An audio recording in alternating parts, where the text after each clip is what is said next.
STP ज़िले सदर निसार कीरो ऐं सिंध एशियन कमेटी जे अॻुवाणनि ते दहशतगर्दी एक्ट तहत केस दाख़िल करण जे ख़िलाफ़ STP जा कारकुन नवाब शाह प्रेस क्लब ॿाहिरां बुख हड़ताल कंदे सिंध TV न्यूज़ सां ॻाल्हाईंदे चयो त अहिड़े तरीक़े सां असां 0 पॉइंट खां दौड़ वञी रहिया हुआसीं त रेंजर्स पंप वटि पीपल्स पार्टी जे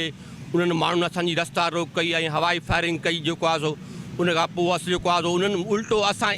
रियासत जी माना ज़िम्मेवारी हुई त ॿिन्ही खे रूट ॾे हा पर उहा उन्हनि कानूनी रहंदो उल्टो असांजे ज़िले सदर मोहतरम निसार कीरियो ऐं ॿियनि 79 माण्हुनि ते केस दाख़िल करे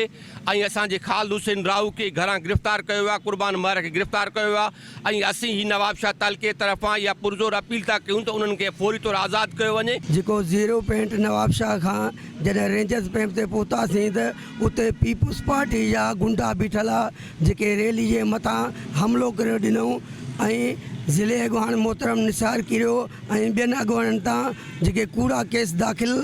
FIR कटी जन उन्हनि जे ख़िलाफ़ अॼु STP जे तरफ़ां ही बुख हड़ताल कैंप लॻल आहे जंहिंमें असांजी नाजाइज़ी उन्हनि कई असां रस्ता रोक कया असांजा माण्हुनि जे परमनंट माण्हुनि खे